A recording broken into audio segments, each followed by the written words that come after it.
नमस्कार साथियों, आपने हमेशा सुना होगा कि हमारे शरीर में, हमारे इस अद्भुत शरीर में 206 हड्डियां होती हैं। मानव के शरीर में 206 हड्डियां होती है। लेकिन क्या अभी कभी आपने जानने की कोशिश की है कि मानव के इस अद्भुत शरीर में यानी कि कंकाल तंत्र में ये 206 हड्डियां कहाँ होती है?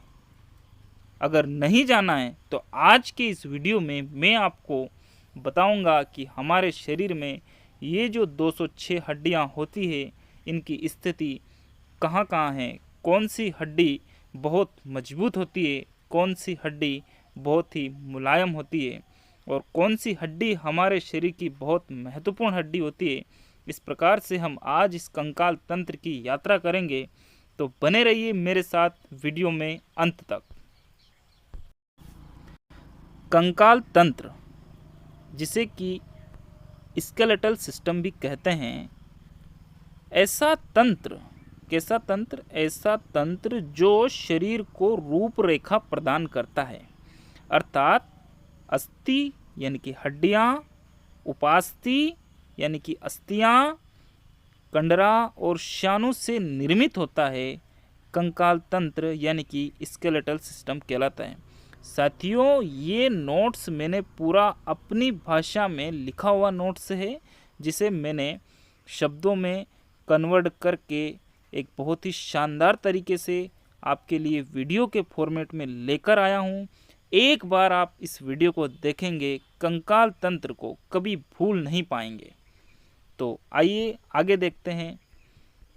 कंकाल, कंकाल के प्रकार। कंकाल दो प्रकार का होता है साथियों।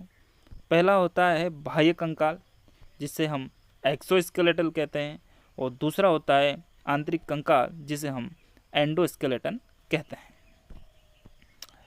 बाह्य कंकाल या शरीर को जो है, अब बाह्य कंकाल की बात करते हैं तो ये कहाँ होता है? ये शरीर के बाहर पाया जाता है, हैं? यह मुख्य रूप से काइटिन या अन्य प्रोटीन से बना होता है। अब बाह्य कंकाल में क्या क्या होता है?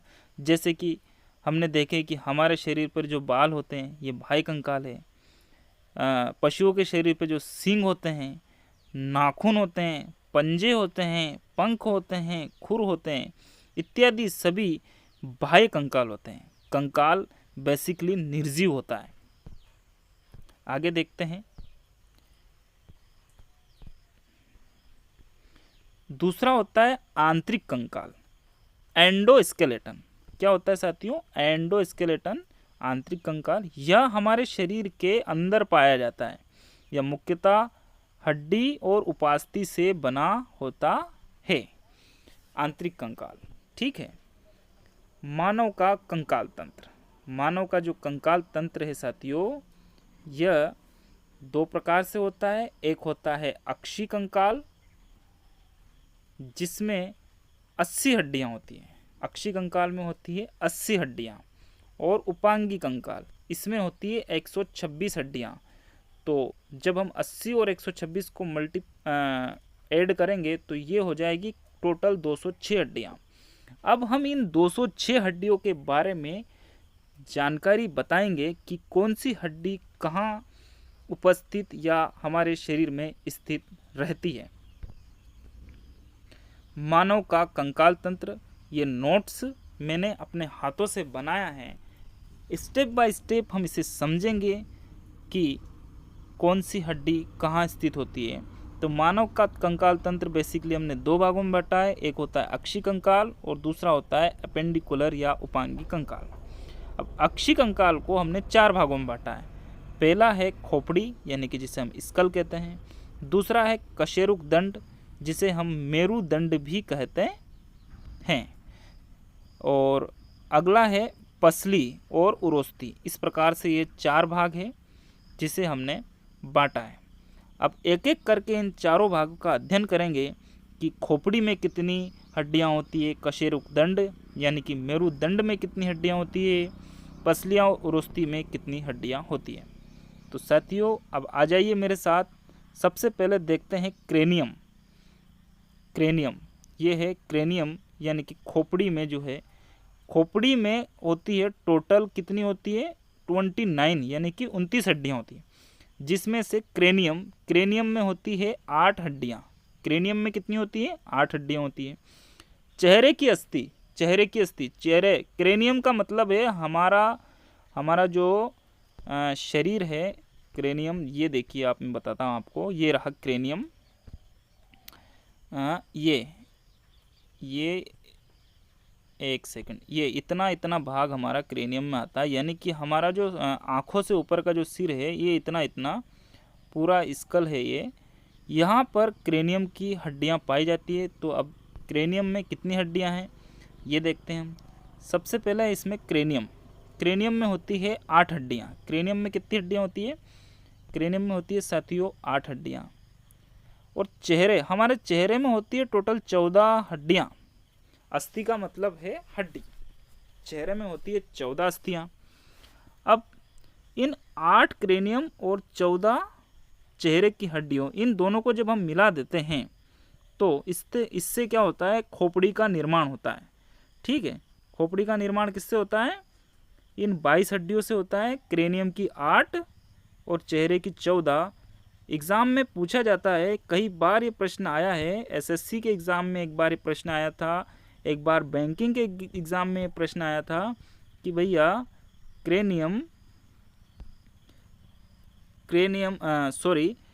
खोपड़ी का निर्माण कितनी हड्डियों से होता है? तो खोपड़ी का निर्माण होता है 22 हड्डियों से। और एक और प्रश्न घुमाकर आता है कि खोपड़ी में कुल हड्डियां कितनी पाई जाती है? तब हम लगाएंगे 29। लेकिन यदि उसने पूछा कि खोपड़ी का निर्माण कितनी हड्डियों से होता है, तो उस स्थिति में हम लगाएंगे 22, यानी कि खोपड़ी का निर्माण होता है 22 हड्डियों से, जबकि खोपड़ी में कुल हड्डियां पाई जाती है 29। इस प्रकार से ये प्रश्न एग्जाम में पूछे जाते हैं। अगला है कर्णास्थि यानी कि कान में कितनी हड्डियां होती है? तो हमारे मानव के होते हैं 2 कान। कितने कान होते हैं साथियों? सब जानते हैं 2 कान होते हैं। तो एक कान में होती है 3 अस्थियां और दूसरे कान में भी 3 अस्थियां। इस प्रकार से कर्णास्थि में टोटल 6 हड्डियां होती हैं। ठीक है, अगली है हायोइड। ये बहुत इम्पोर्टेंट है। हायोइड ये होती है हमारे गले में, और गले में कैसी होती है साथियों? मैं इसका डायग्राम बनाता हूँ। ये होती है गले में ऐसी, घोड़े की नाल की जैसी ये हड्डी होती है। यदि कोई आपके गले को दबा देता है तो ये हड्डी टूट जाती है और व्यक्ति की मृत्यु हो जाती है। तो हायोइड हमारे गले में पाई जाती है और ये बहुत ही इम्पोर्टेंट हड्डी हमारे शरीर की होती है।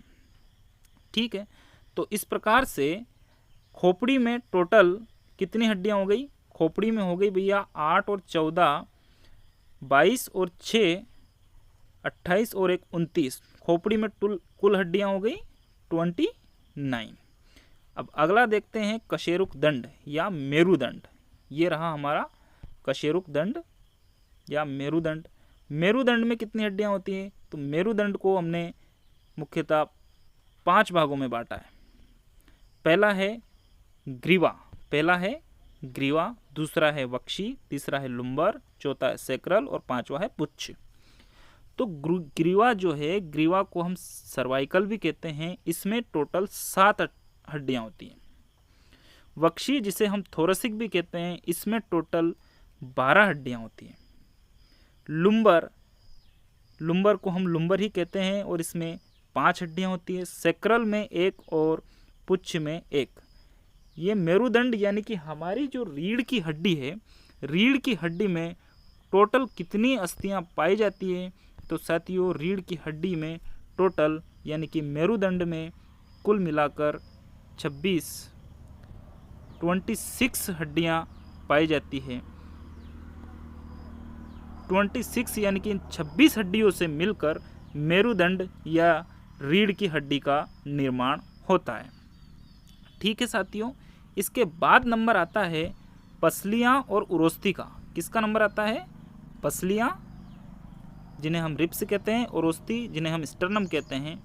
तो हमारे शरीर में 12 जोड़ी पसलियाँ होती है। कितनी होती है? 12 जोड़ी पसलियाँ होती है। जोड़ी मतलब 2 का गुणा, तो पसलियाँ हो गई टोटल 24 और उरोस्थी हो गई 1, यानी कि 24 और 1 25। पसलियाँ और उरोस्थी करके पसलियाँ और उरोस्ती करके ये होती है 25। तो ये हो गया हमारा, क्या हो गया साथियों,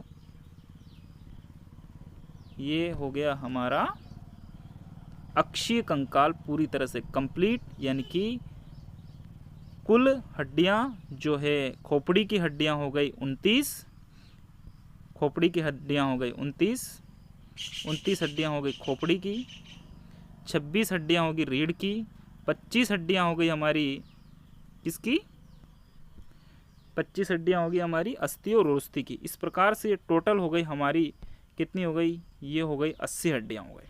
इन्हें जब हम ऐड करेंगे तो ये बाह्य कंकाल में 80 हड्डियां हो गई। अब इसके बाद हम बात करते हैं किसकी, हम बात करते हैं अपेंडिकुलर यानी कि उपांगीय कंकाल की। उपांगीय कंकाल में जो है भुजाएं आती हैं। उपांगीय कंकाल में क्या आती है, तो उपांगीय कंकाल में आती है साथियों भुजाएं। भुजाएं में हम सभी जानते हैं, एक होती है अग्रभुजा, अग्रभुजा जिसे हम हाथ की भुजा कहते हैं, और एक होती है पश्चभुजा जिसे हम पैर की भुजा कहते हैं। अब अग्रभुजा में कौन कौन सी अस्थियां पाई जाती है, तो अग्रभुजा में बेसिकली जो अस्थियां पाई जाती है वो इस प्रकार से हैं। हाँ देखते हैं, पहली अग्रभुजा में यानी कि हाथ की हड्डियों में ह्यूमरस, ह्यूमरस का हमने सबने नाम सुना है। ह्यूमरस में होती है 2 हड्डियाँ, रेडियस अल्ना में होती है 4, कार्पल्स की 16 हड्डियाँ होती है, मेटाकार्पल्स की 10 हड्डियाँ होती हैं, और फेलेंजस में 28 हड्डियाँ होती है। जब इन सभी को हम ऐड करते हैं तो अग्रभुजा में टोटल 60 हड्डियाँ पाई जाती है। ठीक है साथियों, ये हो गई अग्रभुजा। इसके बाद है पश्चभुजा। पश्चभुजा को जो कि पैर की हड्डियाँ, पैर की हड्डियों में जो फीमर है उसमें 2, टिबिया और फुबुला इसमें 4, टार्सल्स में 14, मेटाटार्सल्स में 10 और फेलेंजस में 28 हड्डियाँ होती है। इन सबको भी जब हम ऐड करते हैं तो टोटल 60 हड्डियाँ पैर में यानी कि पश्चभुजा में पाई जाती है। इस प्रकार से अग्रभुजा और पश्चभुजा में 60 और 60 120, अग्रभुजा और पश्चभुजा की मिलाकर कितनी हड्डियाँ हो गई, 120 हड्डियाँ हो गई। अब बची हमारी 120 और 80 हो गई 200। अब बची हमारी 6 हड्डियाँ, वो मैं दिखाता हूँ कहाँ होती हैं। ये जो 6 हड्डियाँ होती है ये होती है मेखलाओं में। कहाँ होती है, मेखलाओं में। ये रही मेखलाएँ, ठीक है। अंश मेखला में होती है 4 और श्रोणि मेखला में होती है, श्रोणि मेखला में कितनी होती है साथियों, श्रोणि होती है 2। क्या गड़बड़ हो गया रे,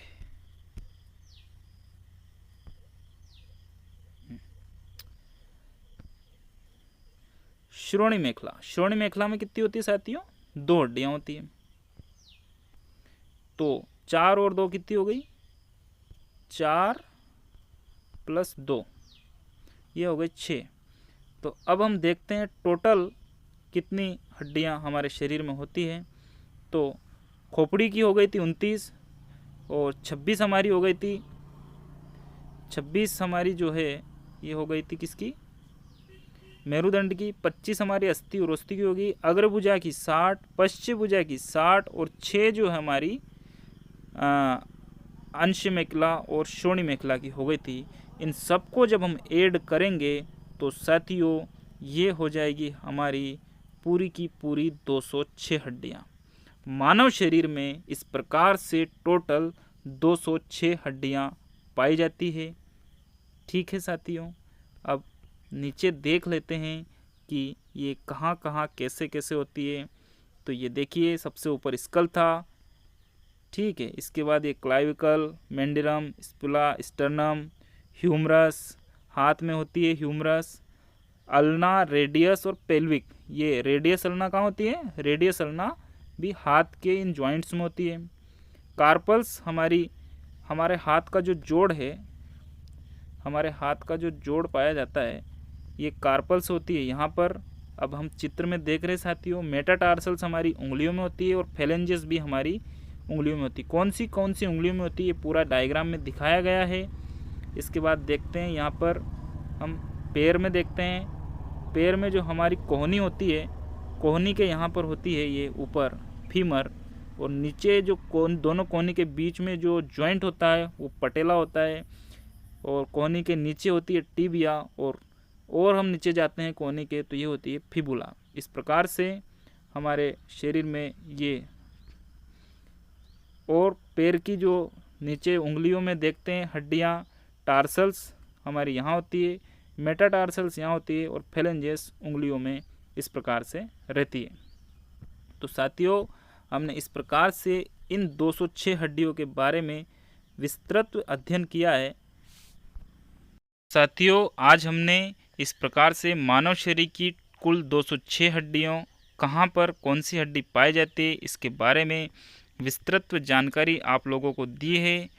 इसी प्रकार यदि आपको मेरी ये जानकारी बहुत शानदार और जानदार लगी हो तो प्लीज़ वीडियो को सब्सक्राइब करें, अपने साथी जो कि प्रतियोगी परीक्षा की तैयारी कर रहे हैं उन तक इस वीडियो को शेयर करें, क्योंकि ये जो कंकाल तंत्र है इसमें से किसी भी भारत की किसी भी परीक्षा में प्रश्न हमेशा से ही पूछे जाते हैं। तो प्लीज़ साथियों, इस वीडियो को अधिक से अधिक आपके साथियों में शेयर करें, चैनल को सब्सक्राइब करना कतई ना भूलें, और वीडियो को लाइक तो ज़रूर करें। संबंधित कुछ इम्पोर्टेंट फैक्ट है जो इस प्रकार से है कि नवजात शिशुओं में अस्थियों की संख्या कितनी होती है, तो ये होती है 300। वयस्क व्यक्तियों में अस्थियों की संख्या होती है 206। नवजात में 300 होती है, अधिक होती है, बाद में कुछ मर्ज हो जाती है, और 206 ही अस्थियाँ एक वयस्क व्यक्ति में होती है। खोपड़ी में कुल 80 अस्थियाँ होती हैं, जबकि उपांगी कंगाल में 126 अस्थियाँ होती है। चेहरे की अस्थियाँ होती है 14, खोपड़ी की अस्थि होती है 8, और इन दोनों को मिलाकर होता है खोपड़ी का निर्माण, टोटल होती है 22। कर्ण अस्थियाँ होती है टोटल 6। कर्ण अस्थियाँ 3 जोड़ी में होती है, यानी कि दोनों कान में जो है 3-3 होती है। अस्थियों का अध्ययन कहलाता है ऑस्टियोलॉजी। मानव शरीर में सबसे लंबी हड्डी है वो है फीमर, यानी कि जांघ की हड्डी। मानव शरीर की सबसे छोटी हड्डी है वो है स्टेप्स, यानी कि कान की हड्डी।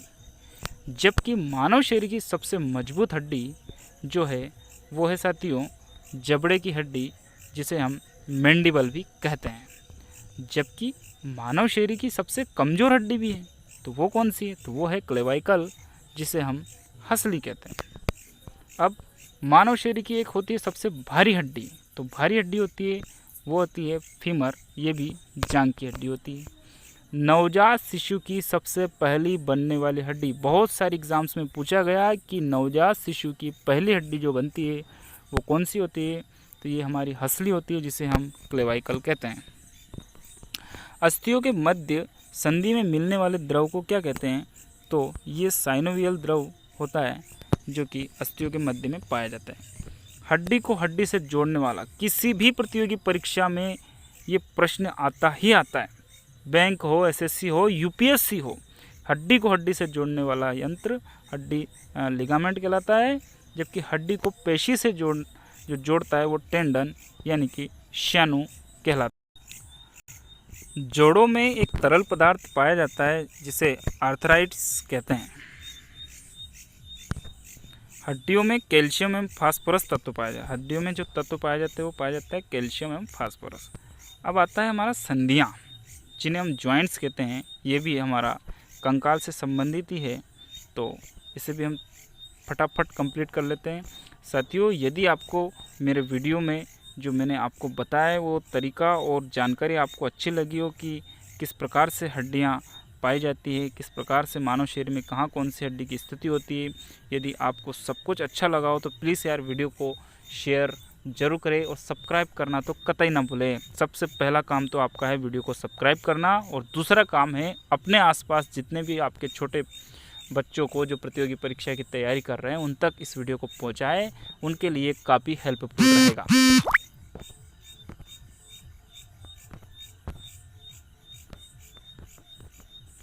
चलिए आ जाते हैं संधियाँ। वह स्थान जहाँ दो या दो से अधिक अस्थियाँ आपस में जुड़ी होती है, क्या होती है, 2 या 2 से अस्थियाँ अधिक अस्थियाँ आपस में जुड़ी होती है, संधि कहलाती है। ठीक है, अब ये जो अस्थियाँ यानी कि हड्डियाँ जो जुड़ी रहती है उस जॉइंट को ही संधि कहते हैं। संधि जो है लगभग कितने प्रकार की होती है, तो ये 3 प्रकार की होती है। पहली होती है चल संधि, दूसरी होती है आंशिक चल संधि और तीसरी होती है अचल संधि। पहली देखते हैं चल संधि। चल संधि ये जो है पूर्ण चल संधि होती है, यानी कि पूरी तरह से मूवेबल होती है। वह संधि जिसमें अस्थियों के जुड़ने के स्थान पर गति होती है, यानी कि अस्थियाँ इधर उधर घूम जाती है, मुड़ जाती हैं। यह निम्न प्रकार की होती है। पहली होती है गेंद एवं प्याला संधि, जिसका हमने नाम सुना है, इसे कंदुक खलिका संधि भी कहते हैं और बाल एवं सॉकेट संधि के नाम से भी हमारी प्रतियोगी परीक्षा में प्रश्न आता है कि गेंद एवं प्याला संधि कहाँ पाई जाती है। तो ये पाई जाती है ह्यूमरस तथा अंश मेखला। कहाँ पाई जाती है, ह्यूमरस तथा अंश मेखला और फीमर तथा श्रोणि मेखला में गेंद एवं प्याला संधि पाई जाती है। दूसरी होती है कब्जा संधि, जिसे हम हीन संधि भी कहते हैं, और ये कहाँ पाई जाती है, तो ये हमारे कोहनी, घुटने और फेलेंजेस में कब्जा संधि पाई जाती है। अगली होती है धुरी संधि। धुरी संधि जिसे हम घूर्णन संधि भी कहते हैं, इंग्लिश में इसे पाइवोट संधि कहते हैं, जो खोपड़ी तथा कशेरुक दंड के मध्य की संधि होती है। फिसलन संधि स्लाइडिंग जॉइंट या रेडियस अल्ना के मध्य की संधि होती है। आंशिक चल संधि, आंशिक चल संधि कौन सी होती है, तो ये कशेरुक दंड की कशेरुआओं के मध्य में स्थित होती है। जबकि अचल संधि जो कि बिल्कुल भी मूवेबल नहीं होती है, ये फिक्स होती है, ये खोपड़ी की अस्थियों के मध्य में स्थित होती है। तो साथियों, इस प्रकार से आज हमने पूरी तरह से कंप्लीट कर लिया है अस्थियों यानी कि हमारे शरीर के कंकाल से संबंधित जितने भी महत्वपूर्ण प्रश्न प्रतियोगी परीक्षाओं में आते हैं, उन सभी को हमने चंद मिनटों में तैयार कर लिया है। साथियों, आपसे केवल एक ही निवेदन है कि आप इस चैनल को सब्सक्राइब करें, वीडियो को अधिक से अधिक छात्रों तक शेयर करें, ताकि ये महत्वपूर्ण जानकारी उन्हें मिल सके और उनकी परीक्षा में यह जानकारी कहीं ना कहीं हेल्पफुल हो सके। बहुत बहुत धन्यवाद, स्वागत, आपका विशेष आभार। आपका दिन शुभ हो, आप हमेशा खुश रहें, स्वस्थ रहें, मस्त रहें।